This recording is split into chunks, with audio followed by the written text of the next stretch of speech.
আবারও আলোচনায় মেগাস্টার শাকিব খান।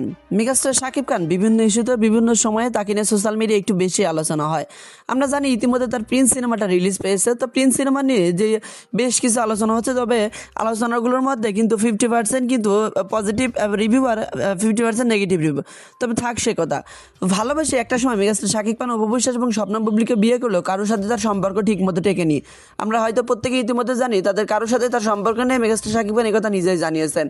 তবে এখন আবার নেট দুনিয়ায় নতুন করে একটা গুঞ্জন উঠে গেছে, মেগাস্টার শাকিব খান নাকি নতুন করে আবার রিলেশন করতেছে, এবং সেই রিলেশনটা করতেছে না কলকাতার কোনো এক নায়িকার সাথে। তো যে নায়িকার সাথে রিলেশন করতেছে কলকাতার সেই নায়িকার নাম হচ্ছে সুস্মিতা। তো কলকাতার সেই জনপ্রিয় নায়িকা সুস্মিতা নিজের মুখেই বলবেন বিষয়টা, আসলে বিষয়টা কতটা সত্যি। আপনারা তো সোশ্যাল মিডিয়া থেকে জানতে পারছেন যে বিভিন্ন সময়ে বিভিন্ন আলোচনা আসতেছে মেগাস্টার শাকিব খান নতুন করে রিলেশন করতেছে কলকাতার সুস্মিতার সাথে। তো সুস্মিতা এসব বিষয় নিয়ে কি তথ্য দিলেন, চলুন আমরা সুস্মিতার মুখ থেকে বিষয়টা একদম ক্লিয়ারভাবে শুনে আসি। শাকিব খান অ্যাকচুয়ালি মেগাস্টার, আর শাকিব খানের সাথে কে কাজ করতে চায় না? ও তো রিউমার্স তো হতেই থাকে। আমার লাইফে অ্যাকচুয়ালি যেটা ঘটেছে সেটা নিয়ে কোনোদিনও লেখা হয়নি। আমি আপনাকে ভালোবাসি না, আপনি ভীষণ স্ট্রিক্ট, তাই প্রথম দিন আপনার যখন ক্লাস করেছিলাম তখনই বুঝতে পেরেছিলাম যে আপনি আমায় খুব কষ্ট দেবেন। আচ্ছা, আগের রিউমার্স আমার লাইফের, ও তো রিউমার্স তো হতেই থাকে, কিন্তু এইটুকু আমি বলবো যে খুব এক্সাইটিং আর ইন্টারেস্টিং ব্যাপার হচ্ছে যে আমি আমার লাইফে অ্যাকচুয়ালি যেটা ঘটেছে সেটা নিয়ে কোনোদিনও লেখা হয়নি। কিন্তু যেগুলো ঘটেনি সেগুলো নিয়ে অনেক রিউমার্স হয়েছে, অনেক জল্পনা কল্পনা হয়েছে, কিন্তু রিয়েল লাইফে আমার যেটা আসলেই প্রেম ছিল সেটা নিয়ে কোনোদিনও লেখা হয়নি। শাকিব খান অ্যাকচুয়ালি মেগাস্টার, আর শাকিব খানের সাথে কে কাজ করতে চায় না? তো আমারও কাজ করার স্বাভাবিক না, মানে আমিও তো কাজ করতে চাই। উনি তো মেগাস্টার। আমি আপনাকে ভালোবাসি না, আপনি ভীষণ স্ট্রিক্ট, তাই প্রথম দিন আপনার যখন ক্লাস করেছিলাম তখনই বুঝতে পেরেছিলাম যে আপনি আমায় খুব কষ্ট দেবেন, তাই জন্য। শাকিব খান তো মেগাস্টার, সিয়ামও আমার কাছে খুব প্রিয়। আমি যদি অভিনেত্রী না হতাম চাকরি করতাম।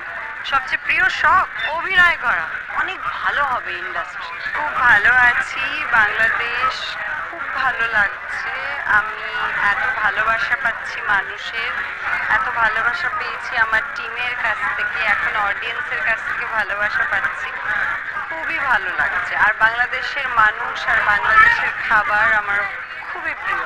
মা বাবাকে মিস করি, কিন্তু আমি তো যাই, মা বাবার সাথে দেখা করি, আবার আসি, তাই ঠিক আছে। কারণ কাজের জন্য তো আমরা সবসময় বাইরেই থাকি।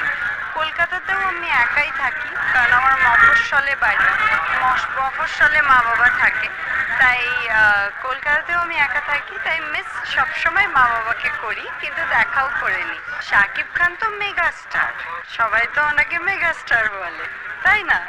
তো megastar is megastar. Shakib Khan তো সবার প্রিয়।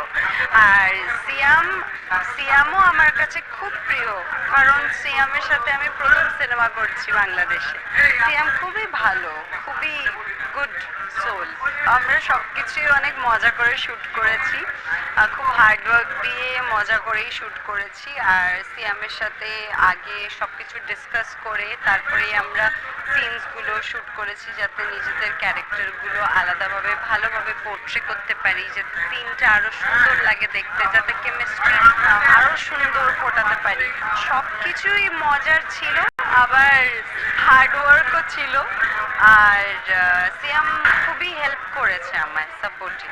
আমি তো অলরেডি ইলেকট্রনিক্স ইঞ্জিনিয়ার, আমি যদি অভিনেত্রী না হতাম চাকরি করতাম।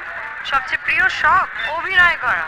আমি তো ওটাই বললাম যে প্রথম দিন থেকে যখন আমি বাংলাদেশে এসেছি আমি এত ভালোবাসা পাচ্ছি আমার টিমের থেকে, আর এখন ফিল্ম রিলিজ হওয়ার পর যখন অডিয়েন্স আমাকে এত ভালোবাসা দিচ্ছে, আমার তো খুবই ইচ্ছা যে আমি এখানে আরো আরো যেন কাজ করতে পারি, সব জায়গাতেই কাজ করতে চাই। শুধু দুই বাংলায় নয়, আমি বলিউড, সাউথ, আমি আরো অনেক অনেক কাজ করতে চাই। তাই আমি যাওয়া আসা করতে চাই, কোথাও মানে কোনো জায়গাতেই আমি একদম পার্মানেন্টলি থেকে যেতে চাই না, বাট অনেক অনেক কাজ করতে চাই সব জায়গাতে। আমার মনে হয় যে দুই বাংলা যদি মিলেমিশে আরো অনেক কাজ করে, আর্টিস্ট এখানকার আর্টিস্ট যদি ওখানে কাজ করে, ওখানকার আর্টিস্ট যদি এখানে কাজ করে, তাহলে আমার মনে হয় যে অনেক ভালো হবে ইন্ডাস্ট্রি। আমি অডিয়েন্সকে বলবো থ্যাংক ইউ সো মাচ, অনেক অনেক ধন্যবাদ আমায় এত ভালোবাসা দেওয়ার জন্য, রাক্ষসকে এত ভালোবাসা দেওয়ার জন্য। আর সবার কাছে অনুরোধ করব, আপনারা